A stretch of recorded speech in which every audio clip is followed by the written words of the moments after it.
Hello and welcome to this webinar.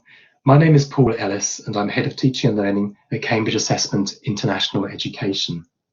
At the time of recording, the beginning of June 2020, much of the world is still in lockdown because of the COVID-19 pandemic. Some countries are beginning to relax restrictions, others are reintroducing them, and some are still wondering what best to do. Most schools remain closed, and those that are opening are doing so with caution. It is an unprecedented and stressful time for the vast majority of us. The World Health Organization is warning of a mental health crisis resulting from the pandemic. As their Mental Health Department Director, Deborah Kestel, puts it, the isolation, the fear, the uncertainty, the economic turmoil, they all cause or could cause psychological distress. People who have previously coped well are now less able to cope because of the multiple stresses generated by the pandemic. It is normal to feel sad, stressed, confused, scared, or angry during a crisis. To help you navigate this uncertainty and manage your stress, we've invited two experts to record a webinar about prioritizing well-being in a time of disruption and transition. It is my pleasure to introduce to you Amy Burke and Kevin Hawkins, who have written books, articles, and led many workshops on mindfulness and social and emotional learning around the world. We hope you enjoy the webinar. Welcome, Amy and Kevin. Thank you very much. It's really a pleasure to be here. And I know, Paul, when you mentioned that, all those statistics and the comments from the WHO, it's very, very sobering information. And so this topic of prioritizing well-being is really of utmost importance right now. And it's not necessarily a luxury so much as it is a necessity that we need to do this, particularly in education. So, you know, even in this very serious time, we feel it is a real pleasure and honor to have this opportunity to connect with the Cambridge educators around the world. And, you know, it's not so long ago, it feels now, that we actually were with Cambridge community in person in Cape Town. We were lucky enough last year to be invited to speak at the Cambridge Schools Conference. So that's me and that's Kevin. And while we can't be with anybody in person right now, we know that real connections can still be made online, and that's what we hope to be doing here now. And Amy's from Canada, and I'm from England, but we're actually living right now in Spain, in this village called Serra, near to Valencia, up in the hills. We're fortunate that we've been here through the lockdown because it's a quiet place. We were before that living in the city. But Spain has been very hard hit by the virus, as many parts of the world have. And as we look down the valley towards Valencia, you know, you see the city lying there, and we cannot forget about the huge suffering that's been happening just a little way away, to Spanish people, to the healthcare workers, and of course to people all around the world, literally all around the world. And as Paul was saying, it depends, you know, where you are in the world right now, how much you've been affected by this. Some slightly, some I would guess very significantly. And you know, as educators, there's been such a sudden shift to distance learning, to online learning, and that's been a stressful move for many teachers, students, and parents. But we really admire the way that schools have been able to handle this, that the leaders and teachers and parents have pulled together and really coped very well in this challenging time of disruption. Because this really is a personal crisis as well as a professional crisis. So as well as coping with school changes, we know that many of you are having to cope with this on a personal level, working from home, maybe having your kids at home. Sometimes your partner may have lost their income temporarily, and then the worry about your family's health. And you know, apart from that obvious fear that Paul was referring to as well, of the psychological fear of our own ill health, of a dangerous illness and affecting ourselves and our families, there's also, isn't there, this fact that this general state of fear that many of us are experiencing is impacting other feelings. It's amplifying other states of mind. If you have some anxiety or you have some depression, It can really, as Paul was saying from WHO, it can really be adding to those difficulties. So there's this underlying sense of uncertainty that really is a key driver of psychological discomfort. And when we're unfamiliar with how things are going to be, when the lockdowns first started, that provoked this uncertainty. And again, as we move back into coming out of lockdown in some areas and partial beginning of school, there's another kind of uncertainty. How will this play out within our schools? What will a return to normal look like? What exactly are we going back to? We were able to do some of our work online, continuing supporting school communities. And in fact, in April, we did a survey of many international school counselors who support the social and emotional aspects of learning in their schools. And we asked them, how are you doing right now? And we created this word cloud from what their responses were. And of course, you can see the anxious, uncertain, and overwhelmed, stressed, tired, worried. There's so many of those really sort of difficult emotions around. And also, you notice there's really a big representation there for grateful as well. And there's some even in here that say relieved and a bit joyful.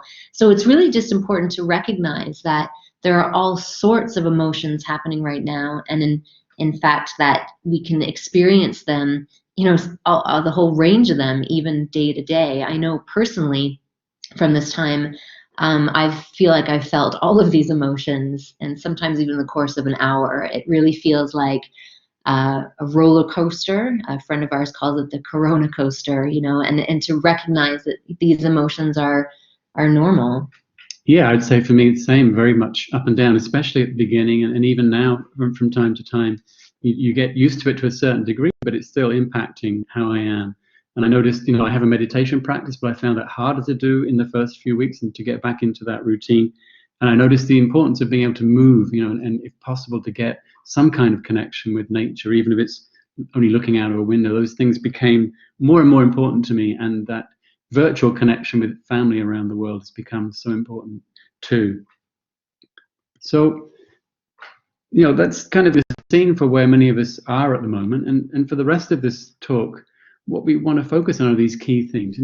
This is a time of disruption. What are we learning from this time of disruption, personally and professionally? We want to talk about the importance of paying attention to social and emotional aspects of both learning and of teaching. And we want to have a little look at the role that mindfulness can play in supporting our well-being. And we also want to show you a few resources that can be helpful for our students and for our teachers during this time of transition. And was mentioned earlier, of course, during this time of transition, that most people have moved to some sort of way of online teaching and learning, and perhaps even maintaining a blended aspect of that in the transitions. And we know that it has been really stressful for everybody. The transition has been really hard on so many people, and of course on educators. And if we're looking at what are we learning, I know personally one of the things I've been learning, and I've heard this from other educators as well, is the importance of self-care. And with self-care, I think can be such a buzzword, and also this idea of wellness or well-being. But what we mean by self-care, it's really much, much more profound than just having a bubble bath, which of course that can be very helpful.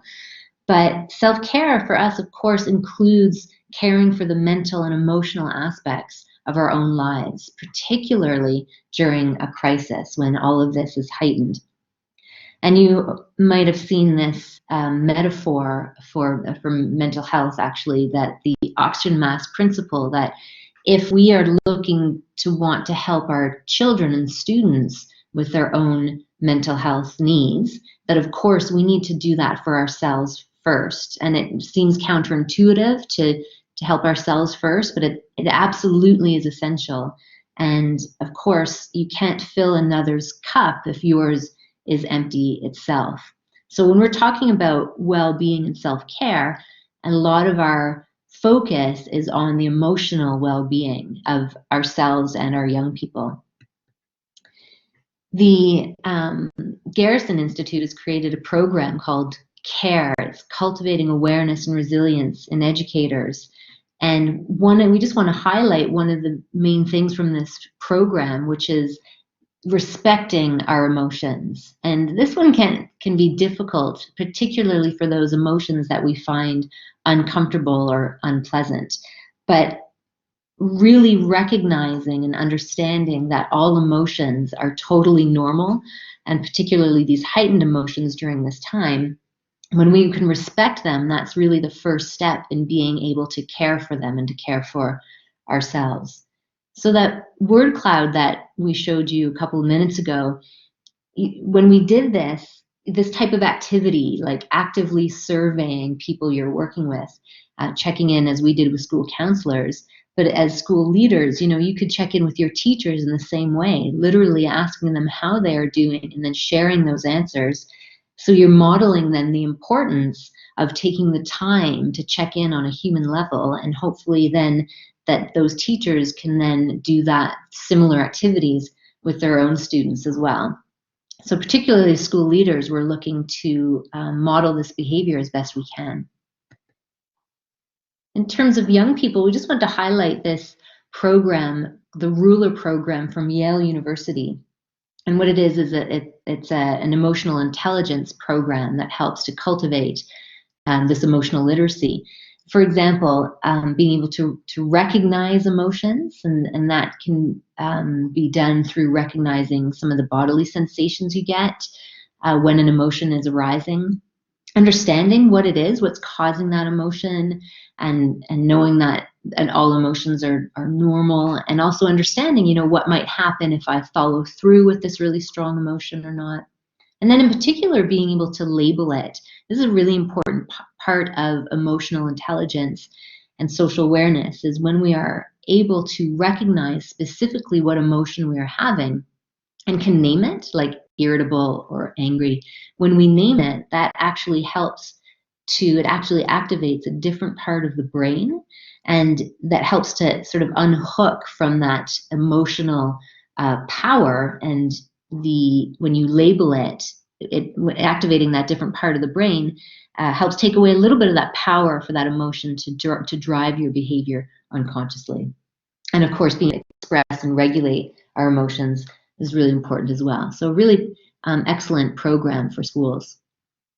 And just we wanted to show you this, so many of us in terms of labeling don't have the actual language for that many of us just know angry, sad, or happy. But of course, there's all sorts of nuances in our emotions. And so this is a real literacy that can be trained and taught in schools. But of course, we also, as the adults in the building, we also need that literacy for ourselves. And there's this really powerful article from EdSurge from early April talking about how teachers in particular need social and emotional learning themselves more than ever. And the article is really rich and spends some time talking about emotions and how important they are for learning, and also helps to define a bit more of SEL. There's also some practical things in the article, and we'll come back to that a little further on in our webinar. So what do we mean when we're talking about social and emotional learning? We actually want to use this definition from CASEL, which is the Collaborative for Academic Social and Emotional Learning out of the United States.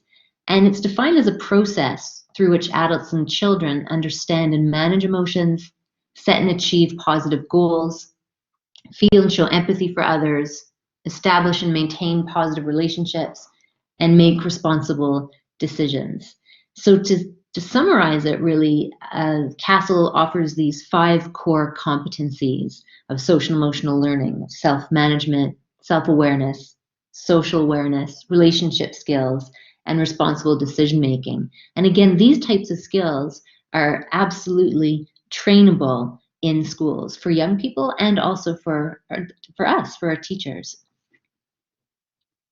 And just want to encourage you with a piece of research here about the value of social emotional learning in schools, because I know for many of us, I was a principal of school myself, there are so many things to do to add in new programs, we just don't have the time.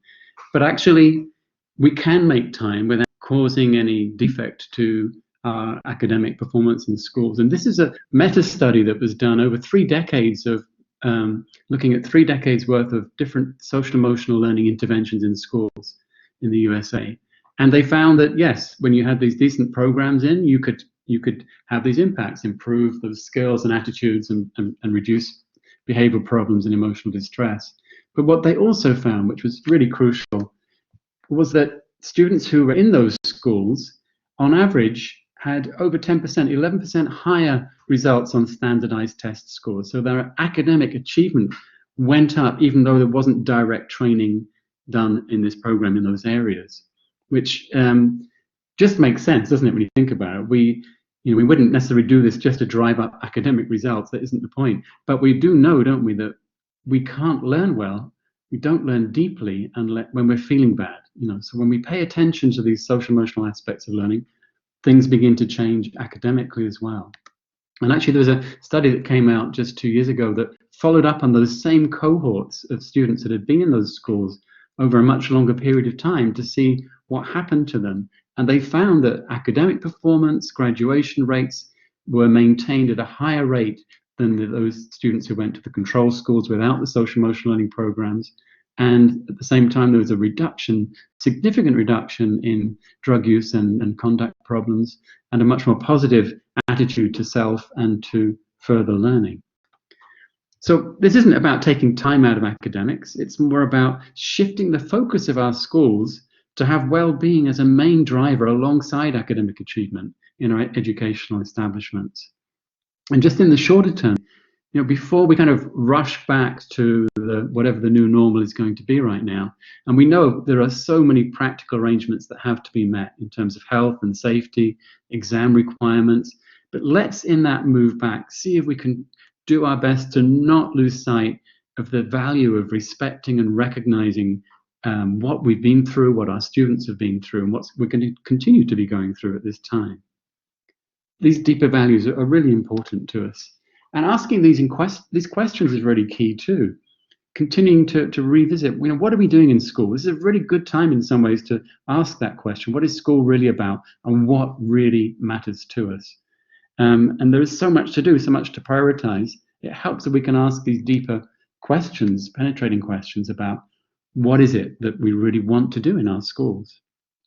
And I'd like to ask you a question now that you can just reflect on for yourself as you're sitting here listening. This question of what is it that we really want for our children? So if you could just for a moment pause and bring to mind a student or a child. It could be your own child if you have children of your own. It could be a relative. It could be a child that you know or that you teach. Just choose one child so you can bring that image clearly into your mind at this moment, so you see them as they are. And just be open to seeing what comes up for you when I ask this question. With this child in mind, what is it that you really want for this child? And you may have lots of ideas coming up right now, but just see if you can allow one key word or phrase to just bubble up to the top as I ask you again. What do you really, really want for this child? So just being aware of whatever that came up for you now. And of course, we can't ask you to give us your feedback in this moment because of this virtual space that we're in. But nevertheless, it's important to see what you did come up with. And it could be anything. But what we've tended to find in doing this around the world with parent groups and teacher groups is these kind of commonalities. People are more concerned about well-being and security and fulfillment and health and happiness than they are about getting high grades in school. Of course, grades are important, but this is even more important, isn't it?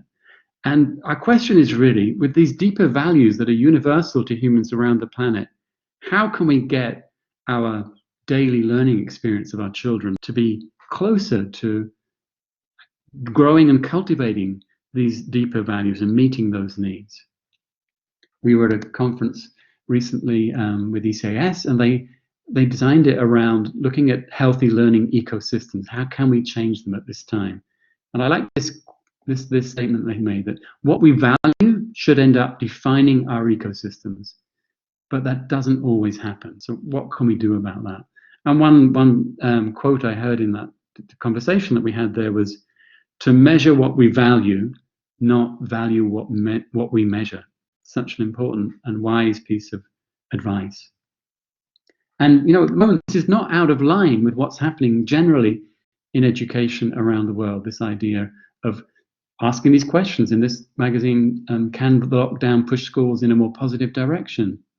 And what they came up with in this case was, yes, we need more social emotional learning for students. We need higher priority on teacher well-being, more of a coaching and mentoring role for teachers, to give teachers and schools more autonomy, less top-down demands, and that should filter through to students to give them more choice and autonomy, which we are finding at this time that independent learning is actually such a priority. And we just move away from education for a moment, but still with the virus, Milan in Lombardy in Italy was very hard hit by the virus, but they've already made a commitment that they don't want to go back to things as they were. They're concerned about air pollution in that city, which actually increases the COVID fatality rates as well. And they decided to keep 35 kilometers of streets free forever in the future for cyclists and pedestrians in the center of their city. There's many conferences going on at the moment with this kind of theme: education disrupted, education reimagined. And what can we learn from this time of shifting priorities? And actually, there was a survey done by Harvard Graduate School looking at exactly this question, just surveying educational media in the first weeks of the move to online learning and seeing what were the key themes that came up at that time. And as we see, top of that list was social emotional learning and health, along with other key issues like stability, inequity, community, and perspectives. So this is not, it's not just us thinking this way. I think many of you are thinking this way at the moment. And many countries are beginning to think this way too. It's not been a traditional thing to focus on well-being above the gross national product or the economics. But in fact, some countries, after Bhutan, now New Zealand, and some other countries, including Iceland, putting well-being ahead of GDP in the way that they budget and run their countries. And the Organization for Economic Cooperation and Development has come out with a beautiful framework for education, 2030 education, for how can we prepare education in a different way for students so they graduate in the year 2030. And again, it lines up with these ideas of fulfilling potential, but also helping to shape a shared future that's built on well-being of individuals and of communities and of the planet. And we see this playing out in schools in various ways, but those core skills from Castle that Amy mentioned earlier on, that we can help develop in our teachers, in ourselves, and in our students, are supported in the way that we've been working with schools by bringing mindful awareness training and making that a way of helping to train those and to bring them alive. And how can mindfulness help in this way? Well, in the training that we do, we train ourselves and our students to build up our attention skills, a key ability these days to be able to maintain and sustain attention. So we build up that curiosity and that awareness of what's happening in our bodies, in our minds, and our feelings as well, so that we are more in touch with what's happening to us and to other people. This self-knowledge also is really important when we notice that we have recurring thought patterns that are negative, that actually undermine us and sap our confidence or make us overly critical sometimes. And we learn at the same time these simple breathing and grounding techniques that can help us to calm and center ourselves during difficult times. All of that can help give us a little bit more space and time so that when a situation comes up that's difficult and challenging, we can choose a response to it rather than being pushed by our reactions. And in doing this work, we begin to understand ourselves better, but also to understand other people too, which builds up our empathy and compassion. And we bring this training of kindness to bring kindness as well as curiosity in the way that we work with ourselves and with other people. In terms of mindfulness in education, I just want to share a little bit of this research with you of small group of 82 teachers who were assigned to an 8-week mindfulness course.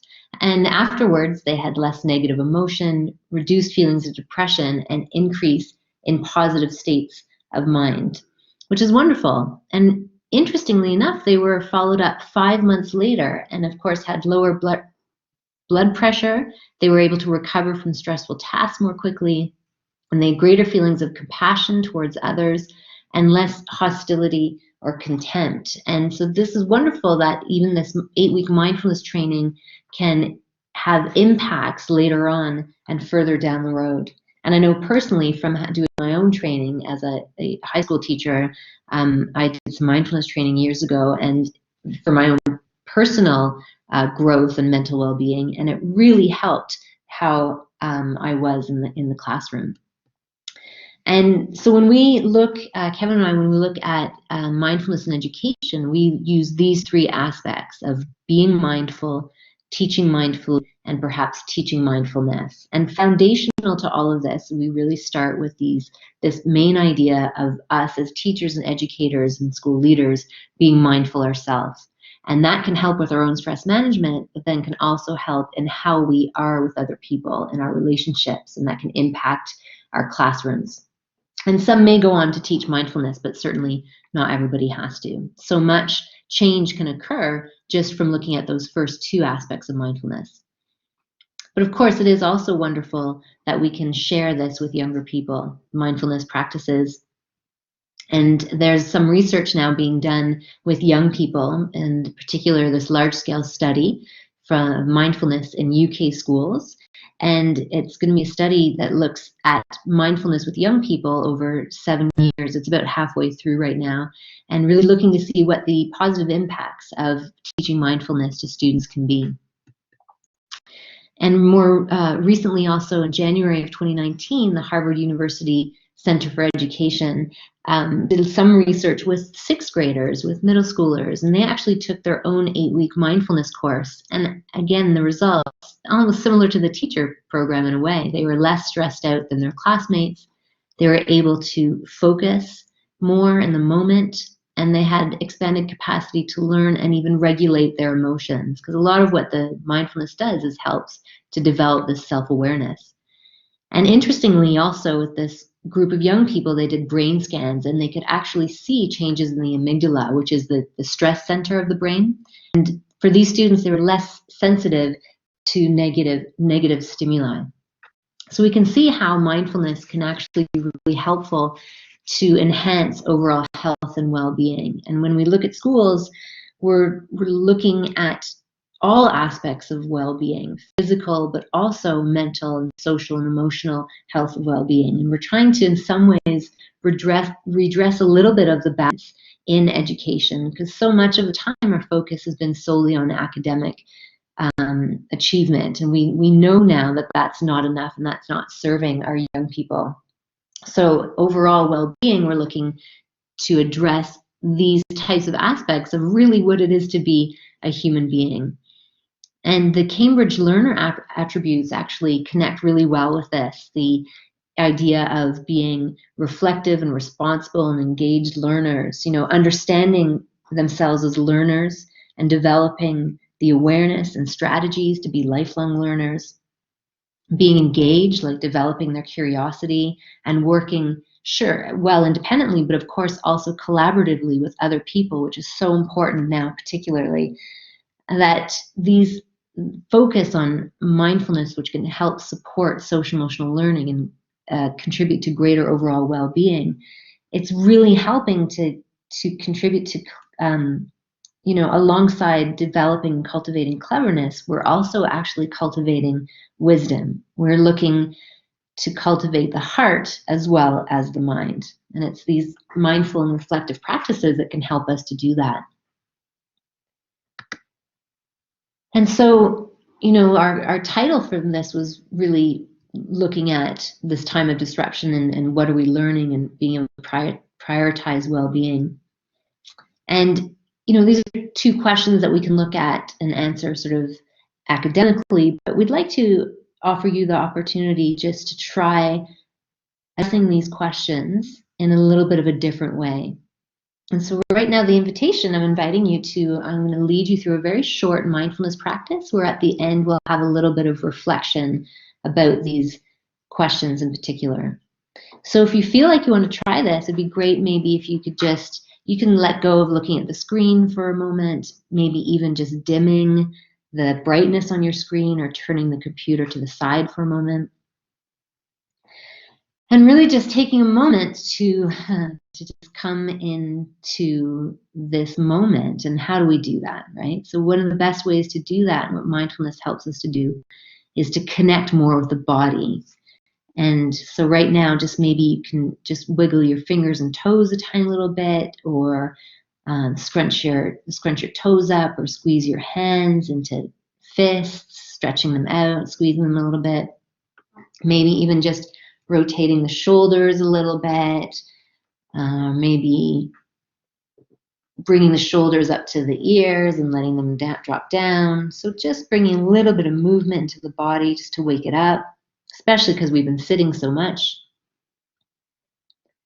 And just allowing the attention now for a moment as the body comes into a little bit more of stillness. Just allowing the attention to come into the body a little bit, noticing what it is like to sit here in this chair right now. So perhaps sensing the weight of the body being held by gravity in the chair. Maybe even doing a very slight scan through the upper legs and knees and lower legs and feet. Sensing into the whole lower half of the body. Perhaps noticing any sensations from inside the legs. Just sort of observing what's already there, the aliveness that's already there in your legs.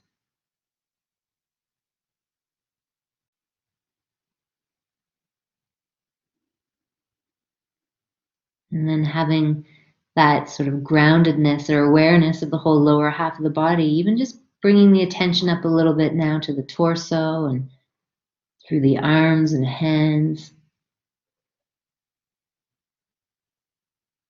Just sensing into the aliveness there.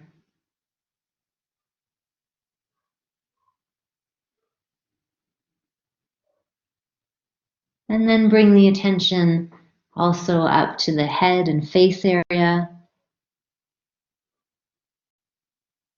And if your eyes are closed, just perhaps noticing some of the light coming in through the eyelids. You might even notice some sounds around you. Maybe some sounds that are close to you or further away.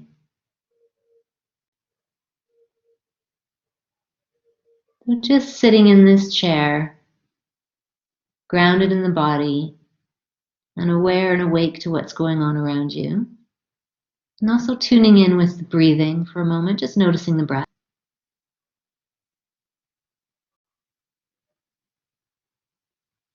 Perhaps sensing into the whole body breathing.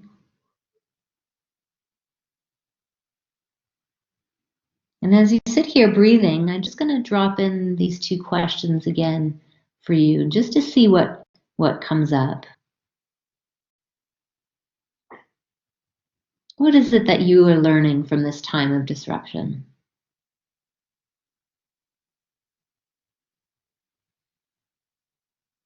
And not seeking for the answer, but just allowing the answer to arise from within you.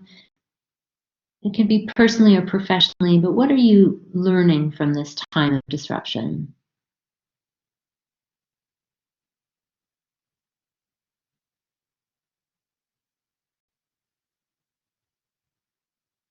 And what would you want to hang on to? What do you not want to forget?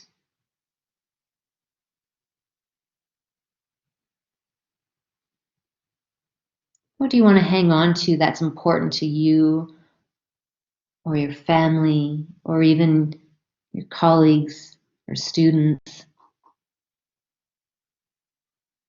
Allowing for any words or even images to arise.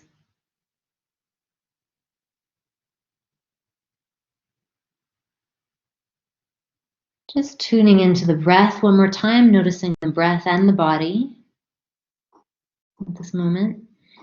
Perhaps just to end this practice, taking one or two deeper, more intentional breaths.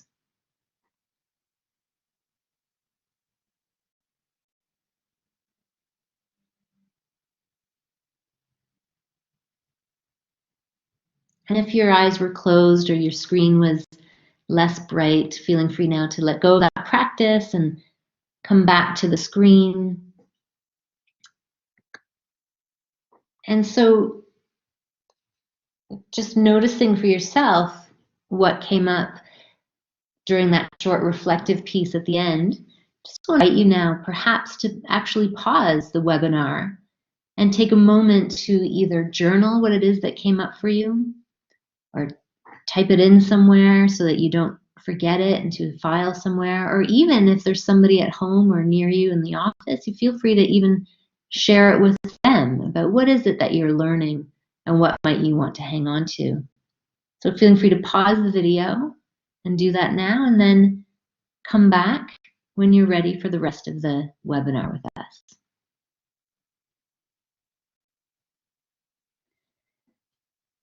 Okay, so thank you for coming back, and I hope that you were able to have a moment of being able to reflect or in a journal or reflect with somebody.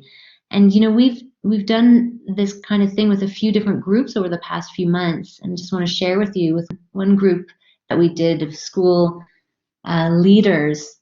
We asked them, you know, what do you want to carry forward into this new normal whenever it comes around? And for them, it was things, of course, that had to do a lot with the relationships, the strong emotional support, and prioritizing well-being for students. They really appreciated having less interruptions during this time and want to carry that over, reconnecting to them, to what matters, having more rest, feeling less tired, noticing stronger one-to-one connections with other people and students also. So really an appreciation here of students and teachers and colleagues, and people really missing their school community. So wanting to hang on to those really important learnings or teachings that they had personally and professionally during this time. So again, I just want to come back to that EdSurge article for a moment, also to let you know that there's some really practical resources in those articles as well. For example, you know, you might want to be able to explore these developments in your school if possible. But again, really practical things like this EdSurge article talks about creating an emotional intelligence school charter, which I think is actually also from Yale Emotional Intelligence Center. They recommend this. Really, you know, talking to the faculty and staff, and starting with the main question of how do we want to feel as a faculty or staff? And they give really practical suggestions on how to collect that information. And then beyond that, then they ask, well, what do we need to do for everyone to feel this way? And these are just the first two steps of creating that emotional intelligence school charter. But we wanted to show you that there's very practical ways of managing and implementing social emotional aspects of learning in the school, and to shift that school culture a little bit to what really matters. Another article from the Time Supplement is a school in the Netherlands, primary school. They, in their planning to go back, and in their transition to go back from the online learning to in-person learning, they made their top five priorities, which were all about, if you look, about relationship and emotional and social well-being. Really, in particular, giving time for the students and also for the teachers to adapt to this new world that we're in, and making time to talk and reconnect, and remembering even to find ways to laugh, which is not easy to do at a difficult time. And one other resource we want to offer you is this from Castle again. It's a PDF document that you can find at this link. And again, a really practical document that gives some very specific guidelines and things you can do as a school community as you prepare to reopen and renew after this time. Yeah, and just continuing this last piece now, just with a few other resources, these ones that can be for school leaders, but also for using in the classrooms. There's a really great course that a colleague of ours has created. It's a self-paced course on bringing social emotional learning and mindfulness into the classroom. And our book also is like an introductory book that you can use to orientate yourself in this area and find out about different directions that schools are taking in bringing this work to schools. And actually, we have it available on discount, the ebook, at the moment because of the virus. So I think until the end of June, that's still going to be available at a discounted price. And we also do this kind of training a lot. And when we work, as Amy showed you this earlier on, we're always looking at these three different aspects in the way we organize training for schools. That foundation, being mindful, then noticing how that can impact the way that we teach, and then for some people, helping equip them to be able to go on and bring mindfulness awareness training to students. And we also provide consultancy in this area for schools that want to develop that further. And we're guided by these key questions about the role that mindfulness can play in developing well-being in school communities. And also, that whole thing going back to that foundation of why is taking care of ourselves an essential factor in promoting well-being in our schools. And in summary now, we could say that we really feel at this time, especially, it's really that all teachers are responsible for helping all of the students transition back into schools in ways that genuinely respect their mental, social, and emotional needs in relation to this disruption and ongoing as we return to schools as well. And, overall here, as we've said, we're talking not just about this short-term moment of disruption, we're also talking about gradually beginning to shift the focus of our schools so that they are more balanced in the way that we bring up our young people, and that we can do this by starting first in taking care of ourselves and of the teachers in our schools, and this begins to then impact our students and the school culture as well. And this quote from Thich Nhat Hanh, that happy teachers can change the world. When I first saw that, I thought, well, that's a bit silly, isn't it? When teachers can't be happy all the time. But now I really understand it more. It's really about us taking care of ourselves. When we are well, or as well as we can be, then we are modeling that for our students. We're showing that we can take care of ourselves and each other. And we're helping our students grow up to be able to take care of themselves and also to take care of each other. And even more significantly at this moment, to help bring up a new generation that is informed and wise and willing and ready to take care of our planet. Because if ever there has been a time when the planet is going to be in the hands of a future generation that need these skills, then this for sure has to be it. So thank you so much for your attention to this webinar. We really appreciate you tuning in. Thank you very much. Feel free to contact us at any time. You can get our email addresses through our website, mindwelleducation.com. You're doing such important work in the world, almost the most important work in the world, and we're happy to support that wherever possible. And thank you to Cambridge International for creating this space as well. All the best. Take care.